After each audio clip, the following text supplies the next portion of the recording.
Bibi, beşlerin ağırdır, ver kömək eləyəm. Sağ ol Ayvalı, özüm aparacağım. Ver. Çox sağ ol. Sağ ol, problem deyil. Oğlum soruşma biraz ayıb olmasın. Siz haralısınız? Mən Oğuzdanam, Bibi. Lap yaxşı. Allah Yaxşı sizdən gününüz razı olsun. olsun. Sən nə işlərlə məşğulsan? Mən də işte gəlmişəm burada taksi işləyirəm.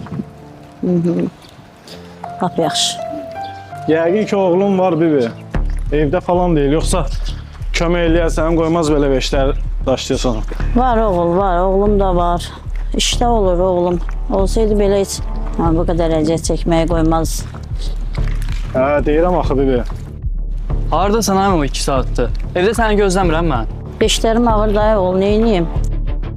Sənə siqaret demişdim, götürdün mənə. Yox, ana qurbanı almadım. Çəkmə o zəhrimarı. Bax, sənə nə gözəl ayaqqabı almışam. Ay o məzələnirsən sən məndən. Ayaqqabı neynlə mən? Çəkirəm əcəb edirəm, sənə nə onunla? Onsuz da səbiyyən pul uduzmuşam. Sənin də üstünə əsəbləşib qışqıranda uşaq kimi küsüb inciyirsən. Keçib kənarda ağlayırsan. Bilmirəm qarğış eləyirsən, nə eləyirsən, amma heç bir işimdə düzgün yolunda getmir. Bir dənə bu işlərim dalınsaydı, çıxıb cəhənnəm olub gedərdim yalnız da. Nəysə, keç evə. Qardaş, 2 dəqiqə gözlə bir dənə. Bibi, bunları bir dəqiqə saxla gəlirəm. Ataş, sənin neçə yaşın var? Yaşım neysən ki?